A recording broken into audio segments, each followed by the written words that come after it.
Hey guys, what's going on? Let's talk about Dmitry Andreychenko. But first, I want to go over Missouri gun laws. And the reason I'm going over laws, you know what I think about laws? Laws are nothing more, nothing less than the opinions of politicians backed by the threat of force. But since we're talking about a state law, I always bring up laws so that I can shove it in the face of the lawmakers and the law enforcers. Because what you see oftentimes is the lawmakers and the law enforcers act in hypocritical fashion to their own man-made laws. So Dmitry Andreychenko supposedly allegedly walked into a Walmart. He's, live streaming. His motives are, it doesn't really matter. The question is for me, at the end of the day, did he commit a crime? I.e., did he leave a victim? Did he harm or did he threaten to harm anybody? That is the question. And that's the first question that police should ask, not did he look intimidating? Oh, I'm sorry, ma'am. Did he scare you?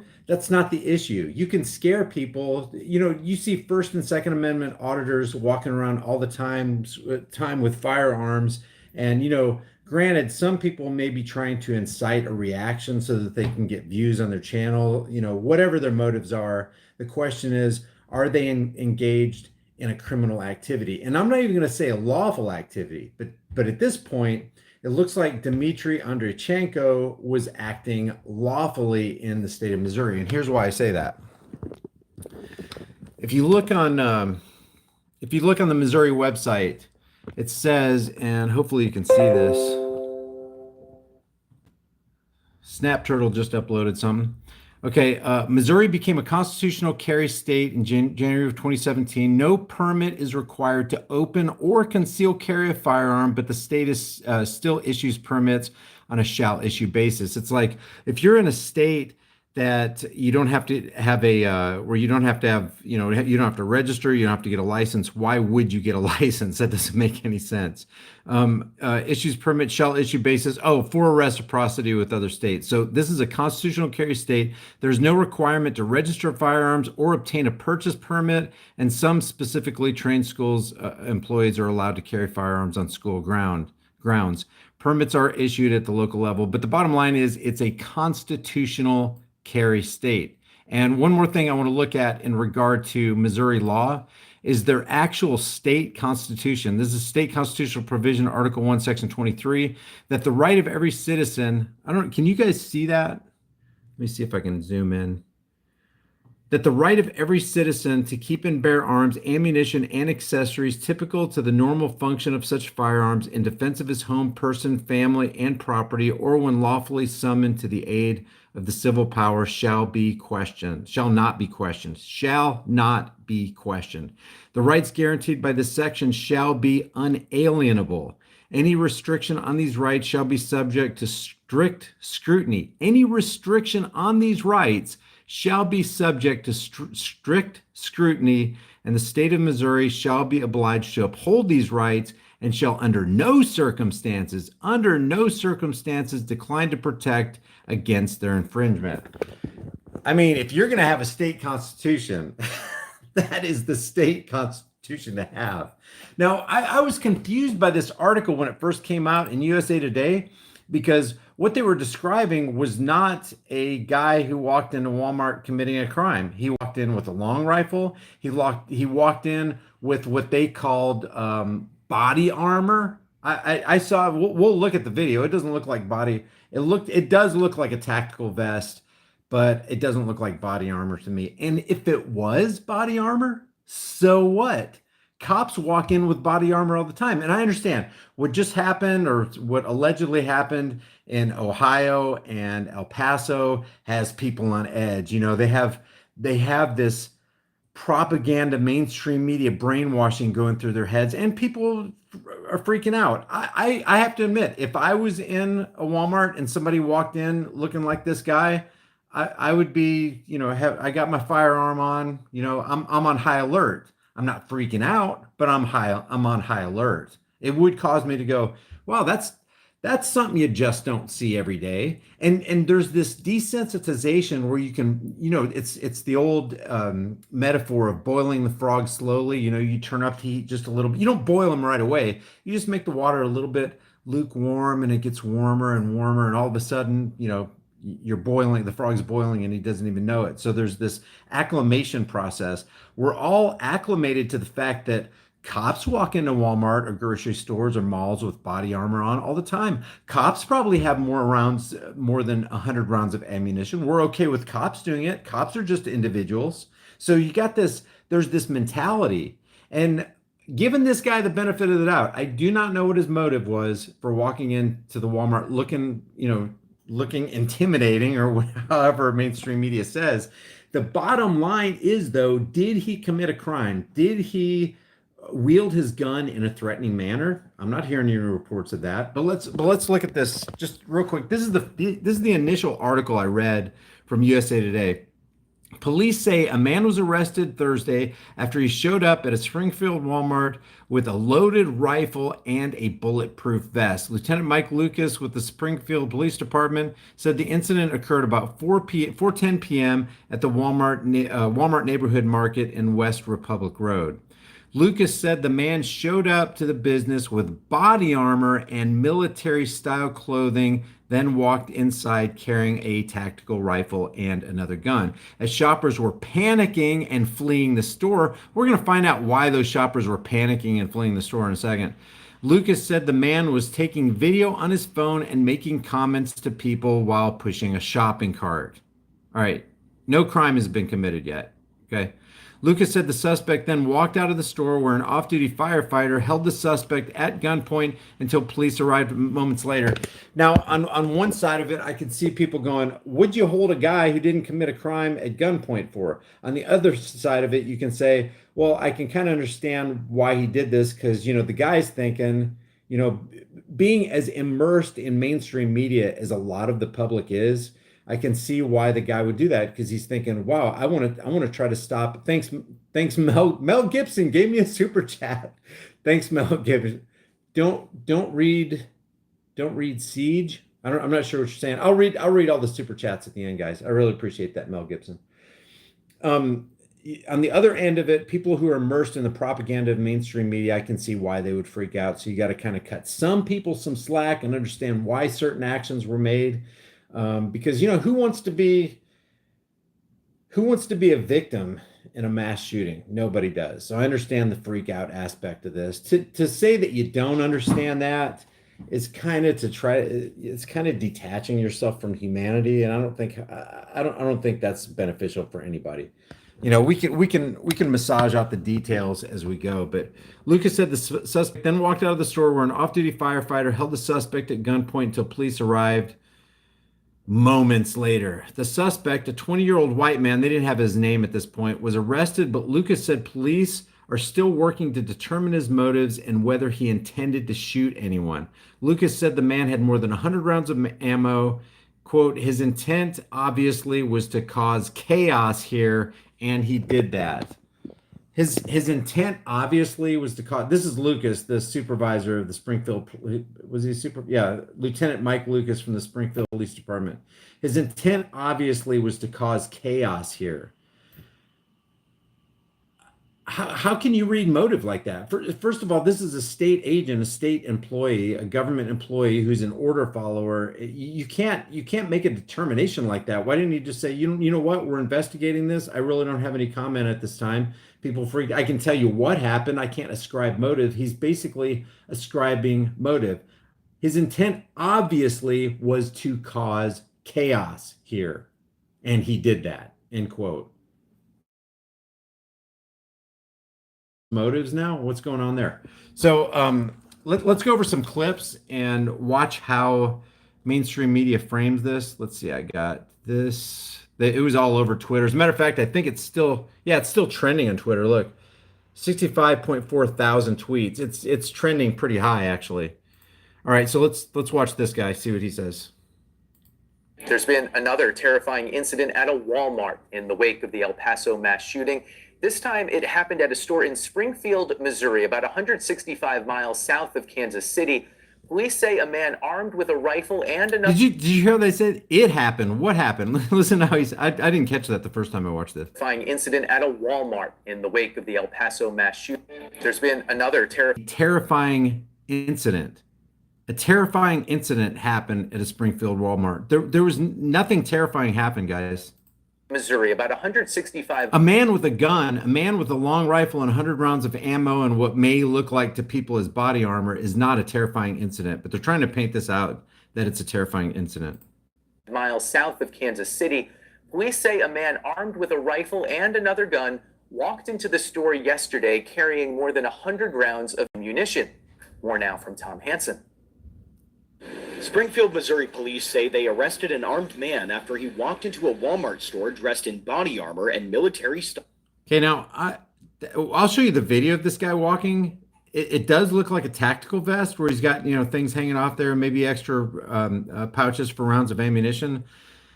But that may or may not be quote unquote body armor, but we'll continue. Style clothing. The man, believed to be in his 20s, sent terrified shoppers running from the Walmart neighborhood market Thursday afternoon. He was compliant with us, but his intent was not to cause peace or comfort to anybody that was in the business here. In fact, he's lucky he's alive still, to be honest. An off-duty firefighter. I'll agree with that last statement. The way people freak out and they called this in. There's one article, I think I have it pulled up. They called this in as an active shooter. Let's see. It was actually called in as an active shooter situation. Now, you know what the cops are going to do, especially with all the mainstream media press going on. When somebody calls in for an active shooter, they are coming in heavily armed. I mean, they're going to look like this right here. When they come in, they're going to look all tactical. See these guys? So for some reason in society, because we've been conditioned, and part of this is propaganda, a lot of it, maybe most of it is from propaganda from mainstream media. We've been conditioned, or they're trying to condition us to look at this as, well, this is okay because they're cops. But this right here, this guy, the citizens, the general population, I'm using citizens loosely here, guys.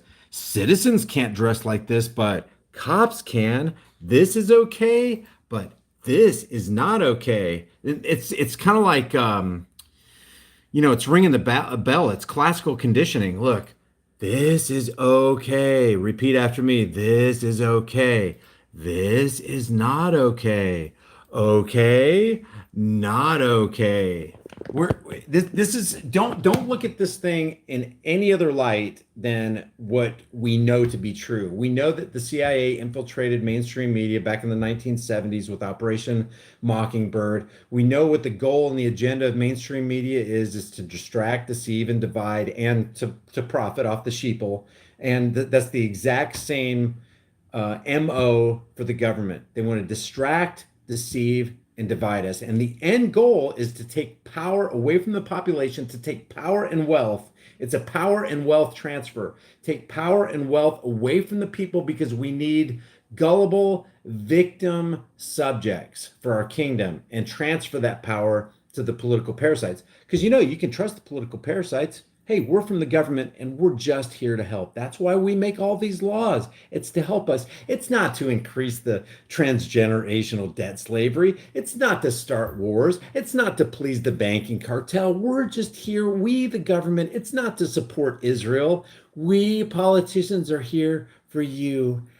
Oh, and I'm shedding a tear for El Paso, and I'm shedding a tear for Dayton, and I'm going to make my trip over there and shake some hands and go, gosh, we sure are sorry. Hey, would you get on board with our gun legislation? Because we got some people we need to make into criminals. And that's what laws do. They create criminals out of people who aren't criminals. It's all just a terrible mess.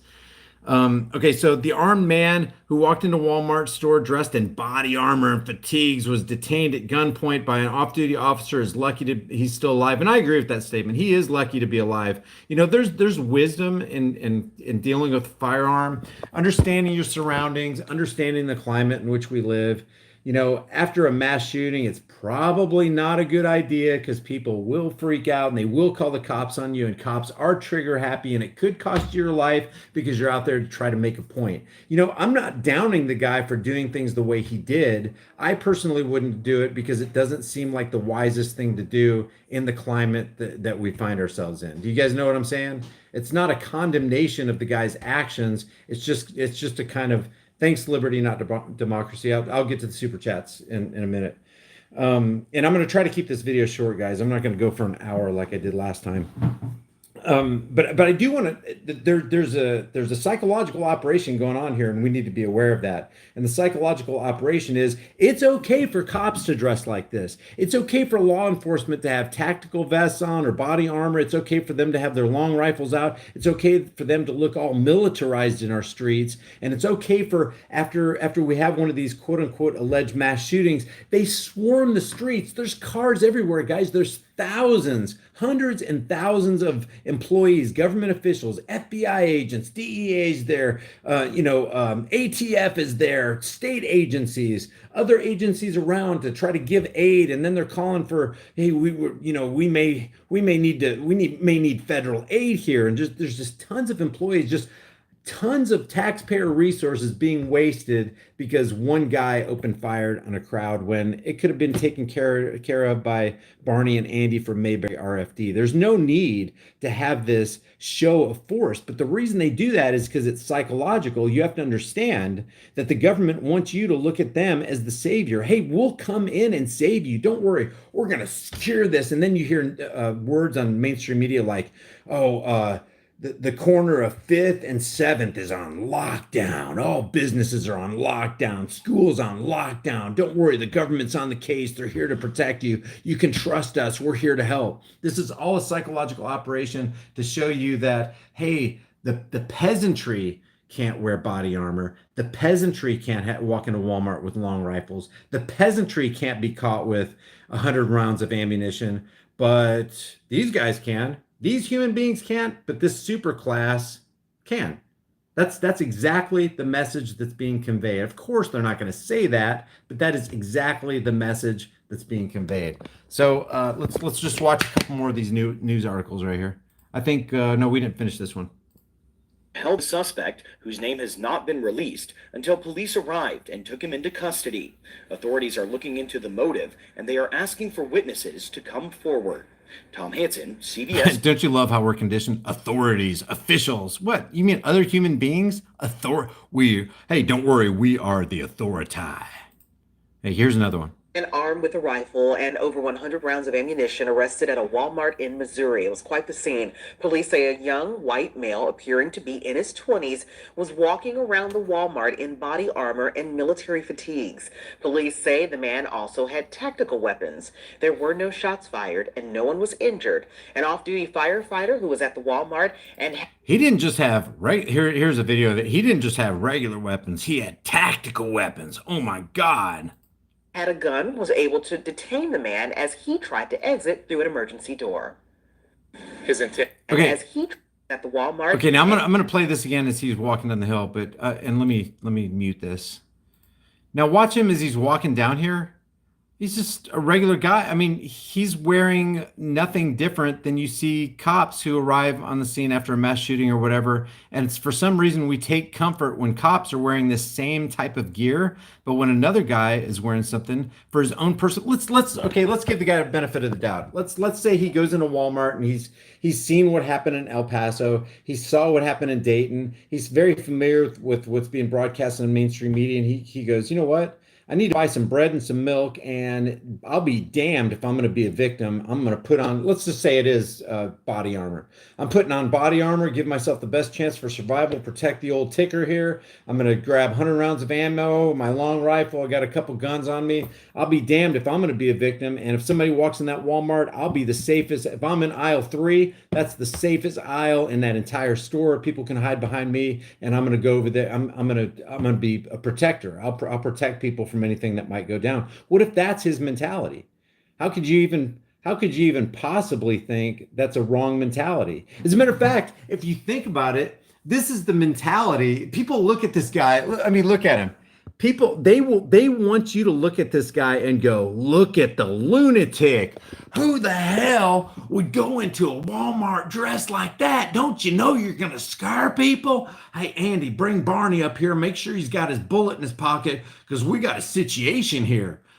Guys, this is actually the mentality we should have after, if there were real mass shootings and they weren't alleged. That's exactly the response we should have. It shouldn't be, oh my gosh, we need to give the politicians our weapons. We need to turn them all in. Actually, we need to do what this guy is doing. This is exactly what you want to do. It's like this guy's got the attitude of, you know what? The government's not going to protect me. The media, all I can depend on them to do is snow me. It looks like it's every man for himself. Like all the sheeple out there want somebody else to protect them, but the people that they want to protect them are going to arrive after the fact, always after the fact. So I'm going to prepare myself. I'm going to be armed. How about that? How about ascribing that kind of motive to the guy? How about instead of ascribing evil to him? Now I understand people being cautious, and it's like, wow, this is something you don't see every day. He doesn't look like law enforcement. Being on high alert, that's one thing. Freaking out, that's another thing. But one of the reasons they freaked out, and I didn't read this in the article, that one article, but one of the articles said the manager pulled the fire alarm. Well, of course, and if he got on the loudspeaker going, there's an active shooter in here, of course, what are people going to do? They're going to freaking run. It's almost like yelling fire in a crowded theater. There was no imminent threat. Now, there may have been imminent threat. It may have been perceived imminent threat.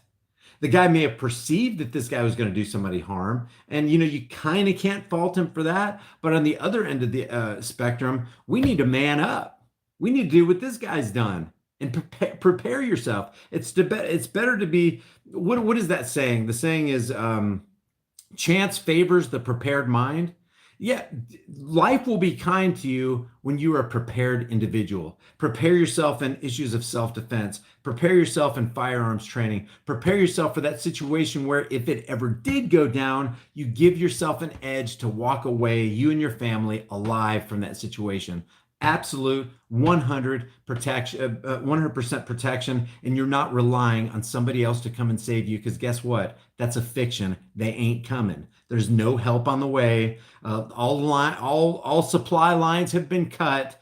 Sorry, operator unavailable. It's all you. It's all on you. Like I told you the other day, me and Trish were somewhere, and brain dead me after I tell all you guys, hey, to be forewarned is to be forearmed. It's better to have it, not need it, not have it. We're sitting there and I'm like, you know what? I'm not armed. If somebody comes in, I've basically made us victims. I have made us victims. The government didn't make us victims. Politicians didn't make us victims. Chris Cuomo on CNN didn't make me a victim. I made me a victim because I freaking forgot the very thing that I tell you guys all the time is to make sure that you have your firearm and you know how to use it and you're ready to use it if anything ever goes down. So I made myself a victim. Nobody else did that. I took personal responsibility. It was my fault. And if something did go down, holy crap, it's on me. And so this guy has got this mentality of, you know what? Screw that. That ain't happening to me. I'm going down without a fight. I'd rather die on my feet than live on my knees. And so hats off to him if that's what his motive was. This is another one. Springfield, Missouri tonight. Police say a man wearing body armor and carrying tactical weapons was arrested inside of a Walmart store. Now, this scare comes just days after 22 people were shot and killed inside of an El Paso Walmart. 9 people were killed outside of a bar in Dayton, Ohio.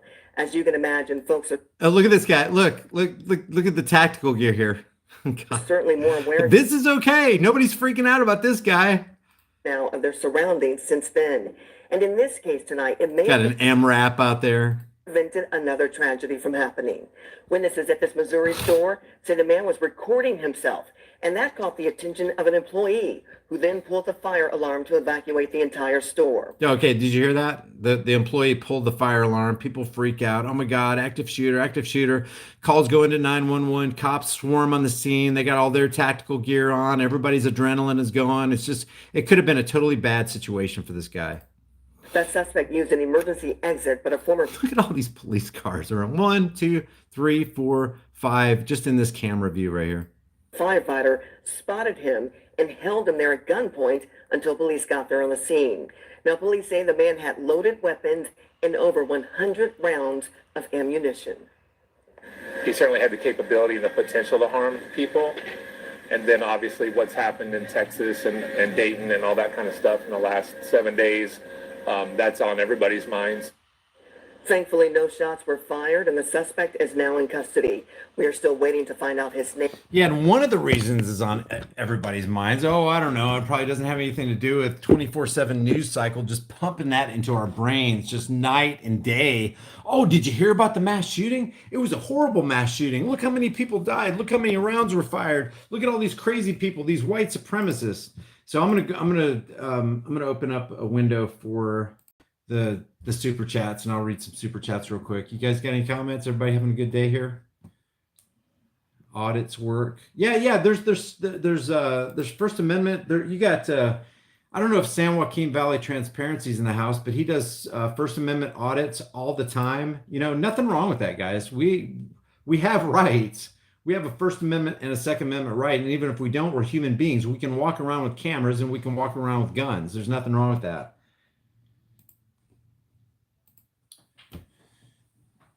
Yeah, somebody just said we're waking up finally. Is it legal to open carry in Missouri? Yeah, matter of fact, it's constitutional carry in Missouri, which means you do not need permission from daddy government. Can I have a gun? Can I please have a gun? Oh yeah, sure. You got to sign up paperwork, and we may or may not accept you and authorize you. Yeah, okay. So it is constitutional carry. In other words, you don't need a permit, and it carries reciprocity with 36 states, which that's good too. Let me get to the super chats, guys. Sorry, I got a slow connection. I'll never give up my guns till they pull it from my cold dead hands. That should be our mentality, guys. Mel Gibson says, "Don't read Siege. Is Siege a book or something? I don't know what that is." Thanks, Mel Gibson, for the super chat, and thank you, Susan Cook, for the super chat.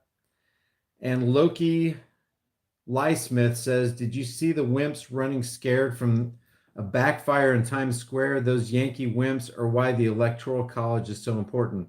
I did not see that, but you know, I admit that if I heard a backfire, you know, I would duck. I think the first instinct would be, hey, okay, we need to protect our heads here or something. But to run, you have to know, like at some point, reason has to kick in, and you have to go, okay, if I start running and everybody else starts running, I actually increase my potential of not making it out of alive. You don't want to be trampled. I don't care how strong you are. You could be a 270-pound power lifter, and you're no match for 150 freaking crazy people who are trying to save their necks.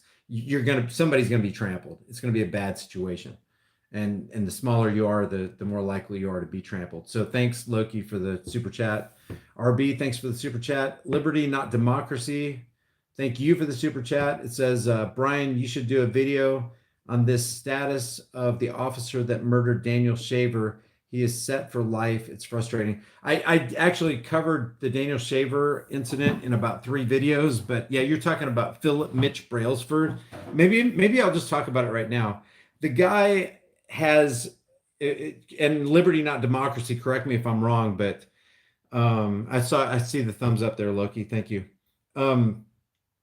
Philip Mitch Brailsford murdered, I'm not going to even say killed, he murdered Daniel Shaver in the hallway of the La Quinta Inn in Mesa, Arizona. I don't know, maybe late 2017, correct me if I'm wrong on the date. But he murdered him on camera, okay? Put 5 shots, 5 AR-15 rounds. I think they were 223s, either they were 223s or 5.56 NATO rounds, I can't remember. For a second here, we had 666 people in the chat room. Hopefully nobody freaks out about that. If you're a little triggered by that, just leave the room.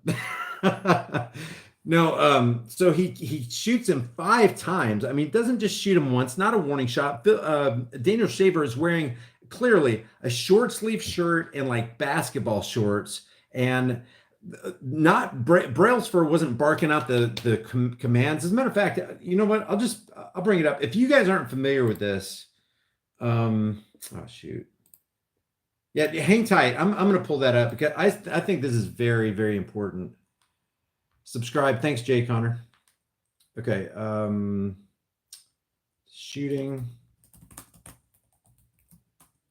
I just saw another super chat. I'll get to that in a second. Shooting of Daniel Shaver.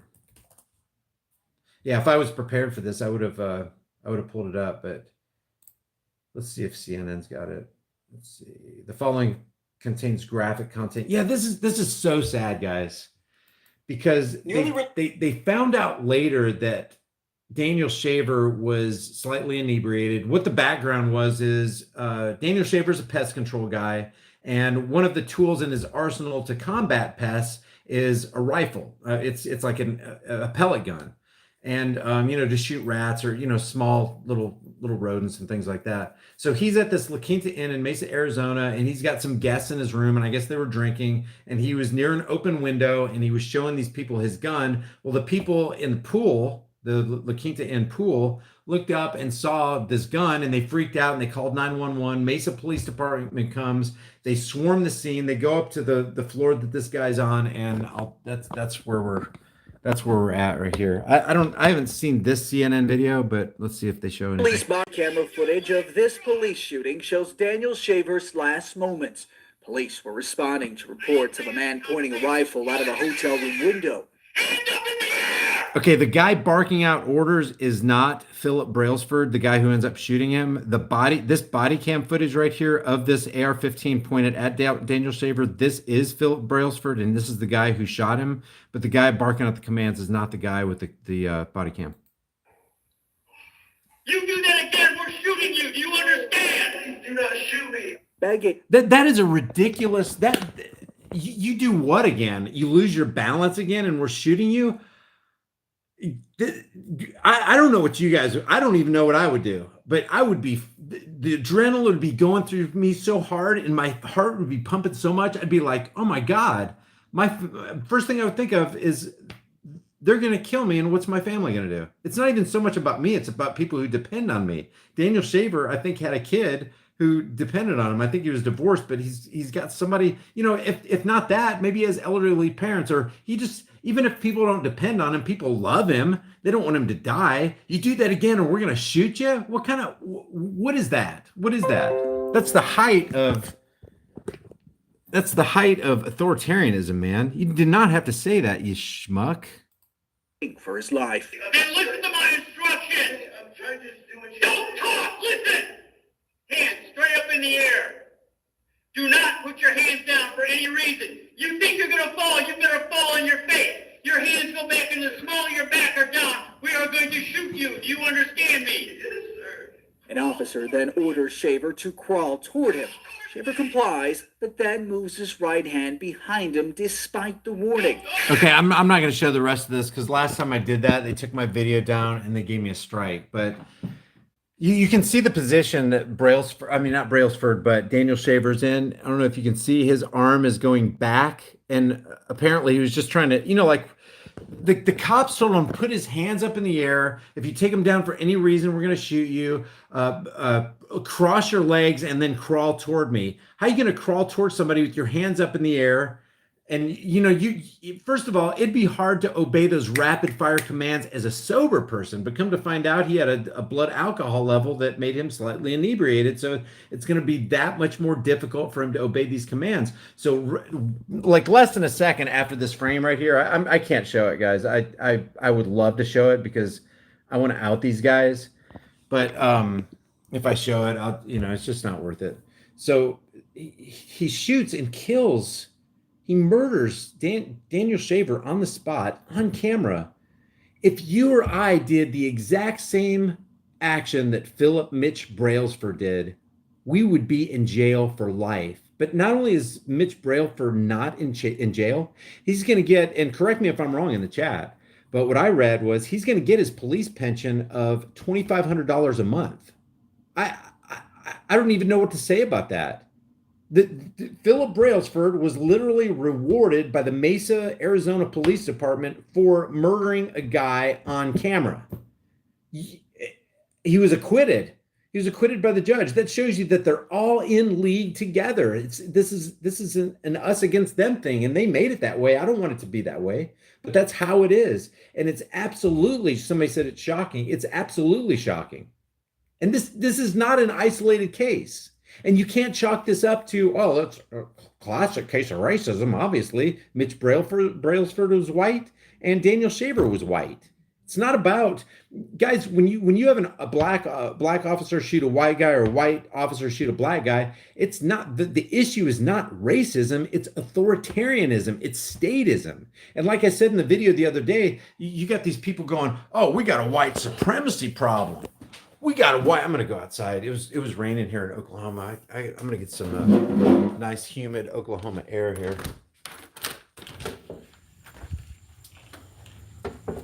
It's not a racist problem, guys. We do not have a racist problem.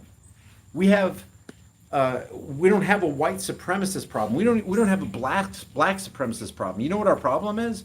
We have a political supremacist problem. What white guy or black guy or Hispanic guy has ever approached you on an individual basis and said, if you don't give me 33% of your hard-earned income, me and my compadres here are gonna duct tape your ass and we're gonna throw you into a cage? Well, we don't have that going on an individual basis, but we do have IRS supremacy. That's exactly what the IRS is doing. The biggest domestic terror cell is the one that they don't talk about. Why doesn't mainstream media, why doesn't Chris Cuomo and Don Lemon get up there and go, why the hell are we allowing the IRS to be in existence? Because they're all in league together. They can't report on that. They're like, well, it's a foregone conclusion. We need the IRS because we need to collect taxes, because we need roads and bridges and schools and clean running water. We need all that stuff. Well, what did we say yesterday? What did we establish? William the Younger said, necessity is the plea for every infringement of human freedoms. It's the argument of tyrants. We need the IRS. It's the creed of slaves. And they're like, heck yeah, we need, how would we ever have roads without the government? God, without government, we wouldn't have roads, schools, bridges, clean running water. Thank God for the government, our savior, the government. It's ridiculous. You know what they were saying back in the 1800s?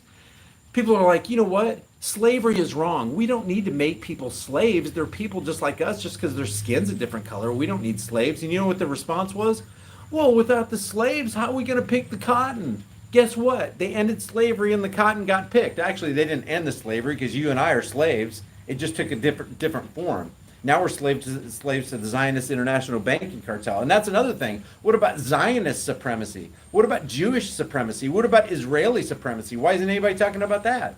You know, we're talking about, well, you can't be anti-Semitic. Quit being anti-Semitic. Well, what are the Jews are being Jewish supremacists? I'm not saying all Jews. I'm not trying to broad brush a category, but Zionist Jews certainly are.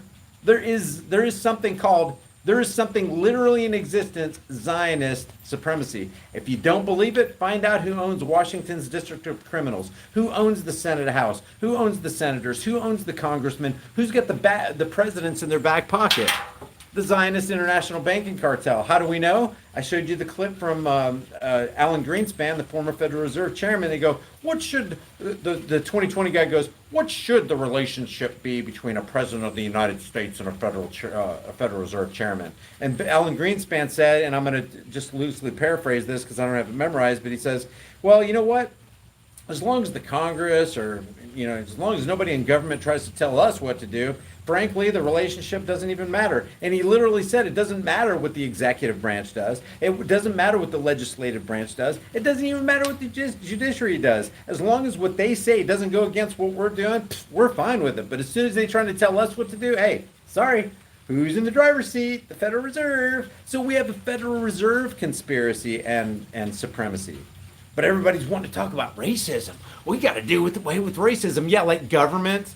Like the criminal cartel called government is going to help you get rid of racism. You're never going to get people somewhere. You're not going to legislate morality. It's not going to work. You're wasting your time. You're wasting your money. You're wasting your breath. You're wasting taxpayer money. The base congressman guys makes $174,000 a year. Which one of you? Which one of you is making $174,000 just sitting there writing scribbles on pieces of paper, making people more slaves, taking more of people's money, doing more favors for the Federal Reserve banking cartel? Look what happened in 2008. We bailed out the banks. We only need $700 billion if you don't give us $700 billion, if you don't let us robbed the coffers of $700 billion so we can give to the bankers who misappropriated their own funds and got themselves into their own trouble. If you don't help us bail out the banks, those too big to fail banks, then our economy is going to be ruined, and your 401k is going to go to zero. I can guarantee you that. Guarantee you. I guarantee. It's like a bunch of drunks. It's like Otis running government. Hey Andy, you got the key to the cell? I needed to get back in. And then everybody's lining out up around Otis's cell going, "Oh, wise master, please tell us what we should do." That's the insanity, guys. People pushing the button for a president of the United States or a congressman or a senator or anything to make rules to tell them what to do and tell them how they should live. And if they don't cross their T's and dot their I's, we're going to throw your ass in jail, is tantamount to being outside of Otis's cell on Mayberry, RFD, or Andy Griffith, whatever you call it, and bowing down and going, "Oh, great Otis, we serve and want your protection, and we seek your many blessings, Otis. Please, Otis, save us, Otis." And they call us crazy? They can call us conspiracy? So getting back to this, I'm sorry, man. This whole thing, it's like we are in an insane asylum, and the inmates are writing laws for every one of us, and everybody's okay with it. That's perfectly fine. It doesn't matter how insane they are. $22 trillion in debt? It doesn't matter. We can be $22 trillion in debt. It's okay. That's okay. Yeah. Wars. Yeah, sure. Take my sons and daughters off to foreign wars so they can die in a wet ditch somewhere in Korea or Vietnam or in the sands of who knows where. Yeah, just take my sons and daughters. Just take my money. We're pussies, guys. Americans are freaking pussies. I left my glasses outside. All right, I'll wear these. I'll wear my Rachel Maddow specials. Tonight on MSLSD, we are going to pursue and continue to pursue the Russia-Trump conspiracy. Have you heard of the Trump-Russia conspiracy? Hey, never mind that there's a Trump-Israel conspiracy, because we need to pay attention to the Trump-Russia conspiracy. It's Putin, you know. He's a Putin puppet. Rachel Maddow, give me a break. Okay, there was a super chat. I'm going to read a super chat and I'll end this. I literally feel, maybe I am going crazy. I mean, I do expose myself to a lot of fake stream media for you guys. I want you to know that I'm putting my life on the line for you every single day. Every day. It's every day. Okay. Google the Missouri Revised Statute 57. This is from Emmy. Thanks for the super chat, Emmy. Here, let me put this down. We lost a lot of people. Maybe when I did that Otis thing, people were like, okay, what have I subscribed to here? Otis Campbell? Are you serious? Otis Campbell. The government is literally like Otis Campbell. Yeah, right. Brian, you're such a freaking moron. ME. Google the MO Revised Statute 574.115 alleged broken law and tell me the Walmart manager isn't guilty. Huh. Okay, let's just do this real quick. That's interesting. The Walmart manager, are you talking about, let's see, Emmy, are you talking about the guy who pulled the fire alarm? Let's see. Making a terrorist threat, first degree. That's section 574.115. Making a terrorist threat. Okay, 2016 Missouri Revised Statute. Here, let me let you see this. Thank you guys for hanging out with me, by the way. Are we okay? I mean, give me a thumbs up. Do I need to, or do you want to cut this short, or do you want to go? I mean, we can do this in another video or not do it at all. Thumbs up if you want me to keep going. If I get 15 thumbs ups, I'll keep going. I wonder if, can you leave me a thumb? Can people leave a thumbs down? Okay, that's an A. Okay, hey, that's a 666 symbol. That's a white somebody put a white supremacist symbol on there, and I'm so freaking offended. I'm so freaking offended. Thumbs up. Okay, that was more than 15. Hey, whoa. Loki put 5 thumbs up. We got to do it. White supremacist symbol. You guys are awesome, man. I love hanging out with you. Okay. 2016 Missouri Revised Statutes, title, whatever this is, Crimes and Punishments, Peace Officers and Public Defenders, Chapter 574.1, making a terrorist threat, first degree penalty. Okay. Let me see. Can you guys see this okay? Let's see.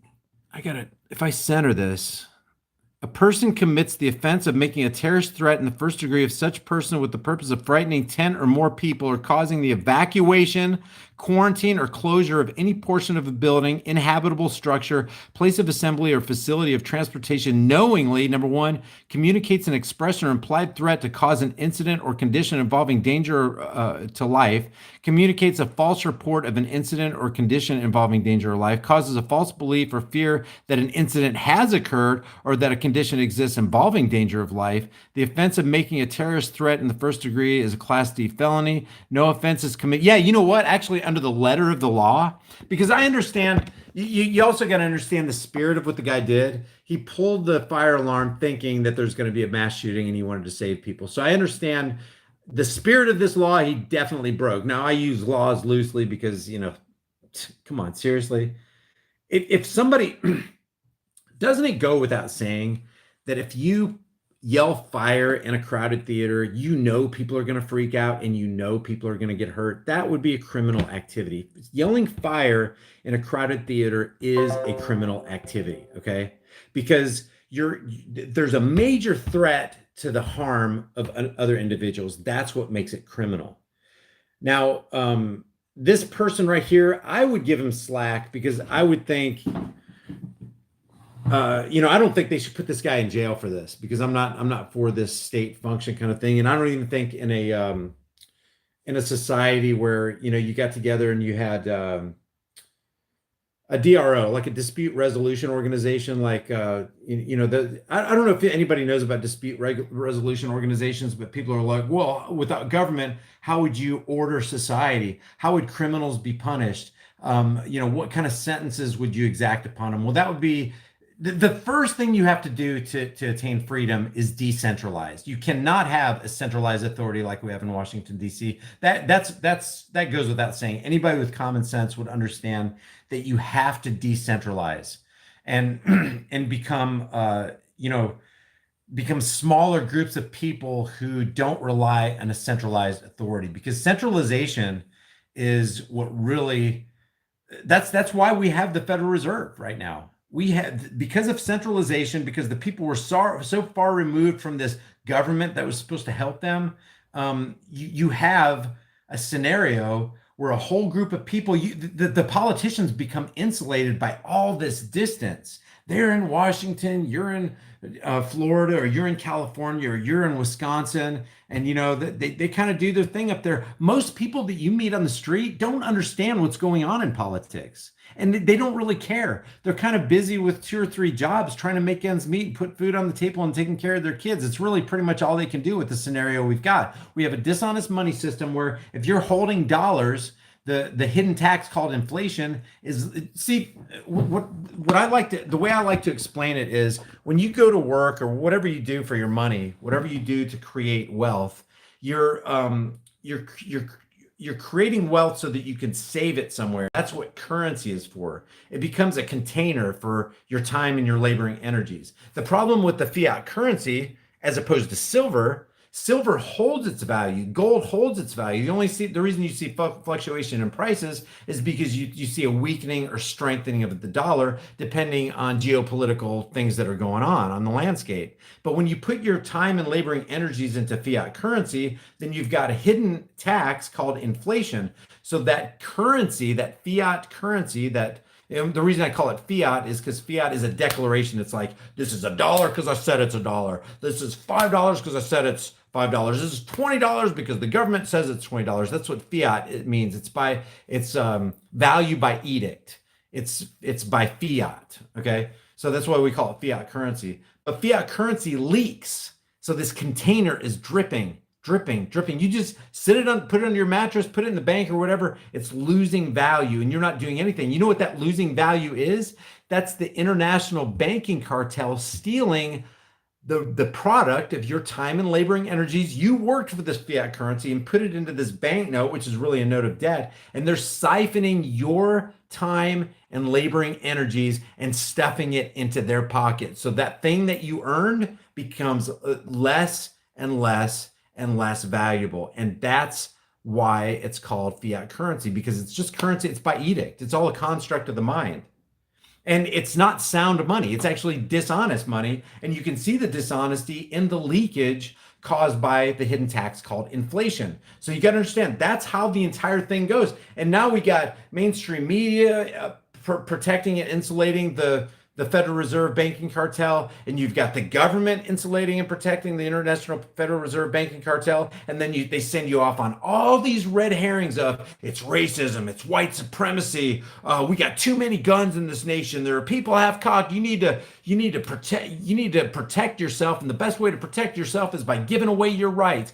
Give us your rights and we'll take care of you because we're from the government, we're here to help, which brings us back to Benjamin Franklin. It all works together in this perfect little package because that's how life works. It has actions and it has consequences for those actions. And so Benjamin Franklin comes along and he says, anybody who would give away necessary liberty for a little temporary promised security, because it's only perceived security, deserves neither liberty nor security. And one of the big things that we need to do is get back on track with the sound money system, because if you have sound money that they can't just type into the print, out of nothing, or type out of nothingness.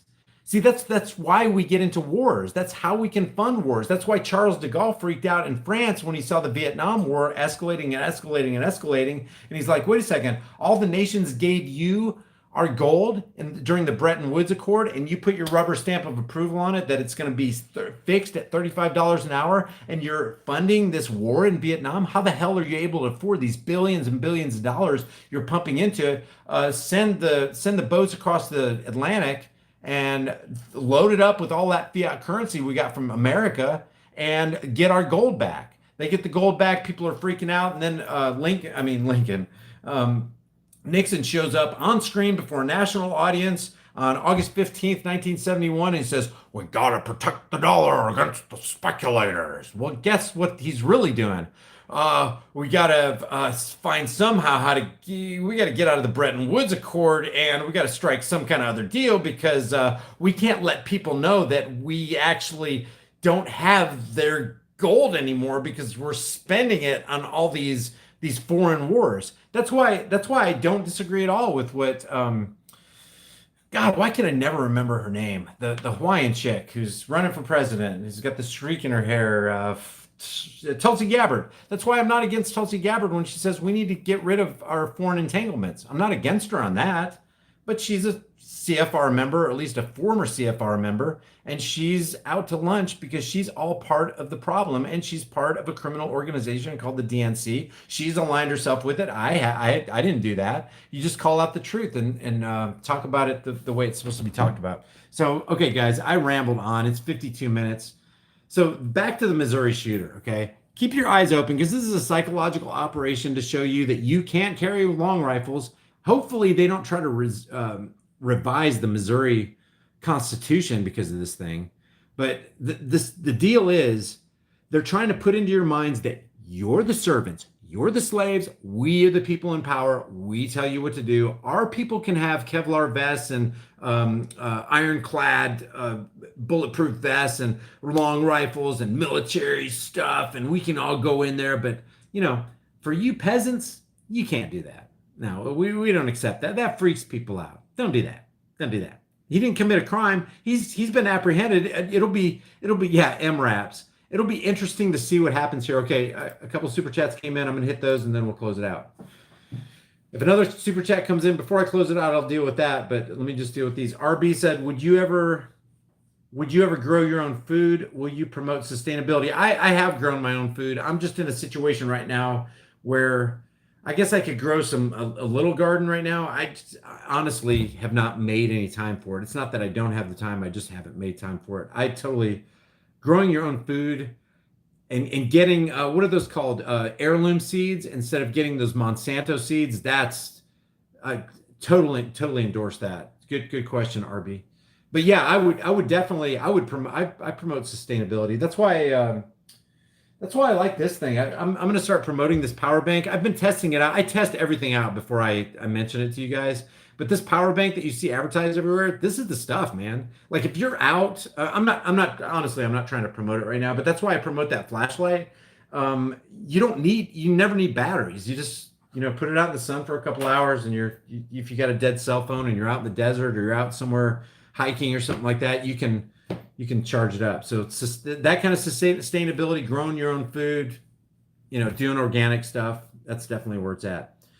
Emmy, my point being, Missouri revised statute 574.115 is the statute Dimitri had been charged and thrown in a cage for when the manager is the reported cause of the hysteria and chaos. The only thing, Emmy, I agree with you. The only thing that stops me from saying that is because I haven't seen all the reports, and then even when the reports come in, it's like, do you really believe that? I don't know when the hysteria started. Are we sure that's when the hysteria started, or were people freaking out before that because the guy had a gun? I mean, scenario one, it's possible that the guy walked in the way you saw him walk in, and nobody was freaking out.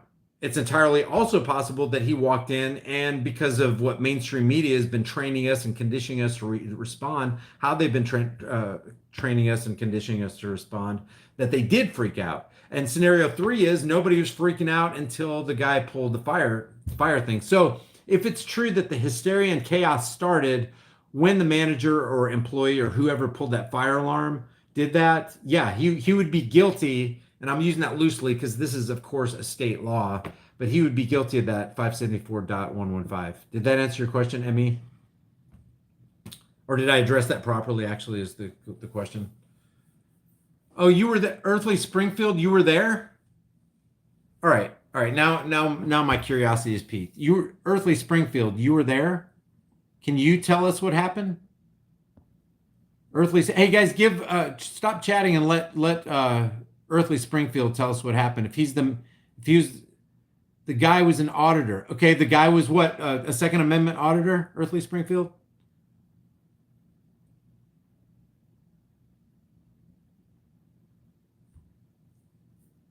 How do you know he was an auditor?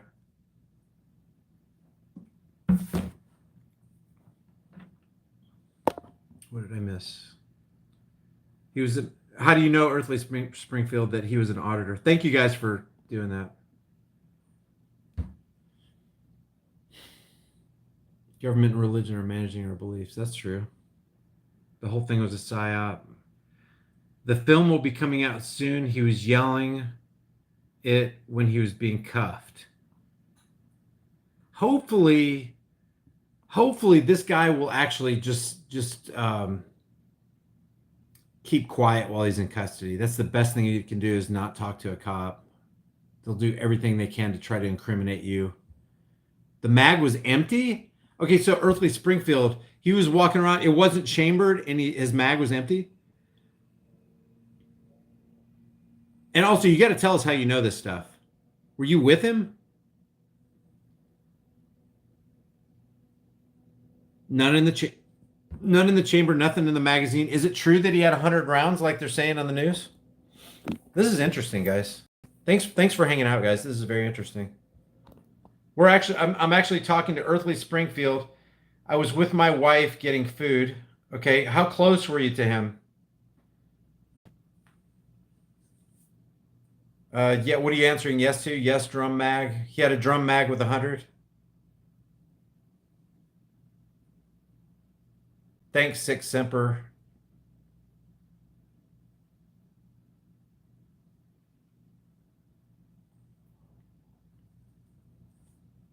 Yeah, Cody, it's not only an open carry state, it's a constitutional carry state. You can open or conceal without a license.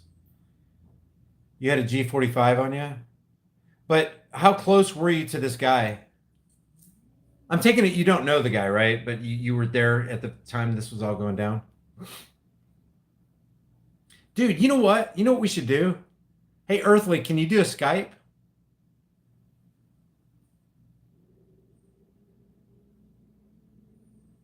Can you Skype, Earthly? Oh, not right now. Shoot. It would be awesome to get. Can you call in later? I'll give you my Skype. Just Skype me at High Impact Flicks. Okay, call me later and I'll record it, okay? Because this is interesting to me. We don't have, as far as I've seen on the news, we don't have a man on the street accounting of what actually happened. Everything's being filtered through law enforcement and through mainstream media. So I would love to talk to somebody who's actually there. Like, what was the climate when the fire alarm was pulled? Audio is going all of a sudden? Hmm. I would have videoed, but I was protecting my wife and getting out. Oh, okay. Understandable. Shoot, guys, I wonder if this is the Walmart. I can't remember if we were in, no, it wasn't Springfield. It was Marsh. I think it was Marshfield. But I don't, do you guys remember like in 2000 in 2014, late 2000, September 2014, I think it was. Is it lagging bad? Your video froze for 30 seconds. Okay, is it back now, guys? YouTube police are watching. Always. It's fine now. Okay. In 2014, me and my daughters walked into Walmart. We were dog hungry. We were on our way to St. Louis from Oklahoma for an event we were going to, and we all open carry. My daughter's open carry. As a matter of fact, in the state of Oklahoma, you can't have, or at least it was like this back then when the laws were different. My daughter, my oldest daughter, who at the time was 18, couldn't have, yeah, you remember the video? Couldn't have a firearm. She got one from Maine. She got a Maine license, which carried reciprocity in Oklahoma, which is crazy to me. Anyway, we're all carrying. All my daughters and me are carrying. We split. They go to the Subway to the left, and I went to go get something from the deli. And I wasn't in there 4 minutes. Literally, it was under 5 minutes, and the manager came up to me and said, and she acted all nervous and scared, and she goes, "Sir, would you mind leaving the store?" And I was like, "Why? What's wrong?" She goes, "Well, people are really freaking out about your firearm." And actually, she didn't say firearm. She said gun. And I said, "Isn't this an open carry state?" I knew it was because I do research. When I'm going through states, it's really good to find out what the local laws are so you don't get thrown in jail for some stupid man-made law. So I was like, "Oh, really? Isn't this an open carry state?" She goes, "Yeah, but people are really not used to that." And I said, "Okay, tell you what. I'm not here to cause any trouble. We're just here to stop by for lunch. Can I just buy this and I'll leave?" And so the whole time I did not know that cops had swarmed Subway and they've surrounded my daughters. And it's all on video. If you guys want me to repost that, somebody else reposted it and it's up to like 4.5 million views or something. I think it was Matt. I don't know. Somebody mirrored it and it's got 4 million views. But anyway, you can see the entire exchange. It was ridiculous. The guy who came, is asking for everybody's IDs. I tell you, I made a mistake. I would have never, if I knew then what I know now, knowledge is truly power. If I knew then what I know now, I would never have given out my ID. He wasn't allowed by his own law to ask for my ID. I gave him a little hard time about it. I ended up giving it to him. I started recording. The whole thing's on video. I actually posted it more as a hall of shame and what kind of not to do. You always want to record the police, but you also want to hold them accountable for what they're trying to do to you because they're trying to take away your rights. Anyway, if you guys repost, okay, if I get 20 thumbs up, I'll repost it. I'll have to dig through my hard drive, and if I get 20 thumbs up, I'll repost it for you guys on my, what channel should I put it on? If I get 20 thumbs up, I'll put it on my backup channel, this vlog channel here. All right, that's 5. Goy Shackelberg. Goys will be goys, won't they? Okay, that's close to 20. Wow, Brian Johnson just gave 20 all in one. Okay, I'll repost it. I'll repost that for you. It's pretty interesting.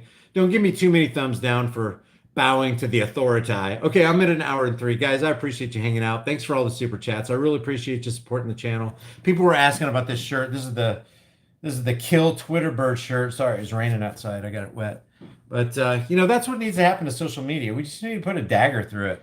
By the way, as far as social media is concerned, go to my High Impact Flicks channel on BitChute and High Impact Flicks on Gab. This is all the workaround. And also, if you haven't subscribed to the channel, if you haven't subscribed to my website, go to my website, highimpactflicks.com. That's how we can just get away from all the censorship, at least until they ratchet down or lock down the entire internet. I appreciate every single one of you guys. Remember, good days don't happen by themselves. You got to make it a good day, but make it a good day not only for yourself, but also for everybody in your zone of influence. Be safe and hang on to your rights. I'll see you in the next video.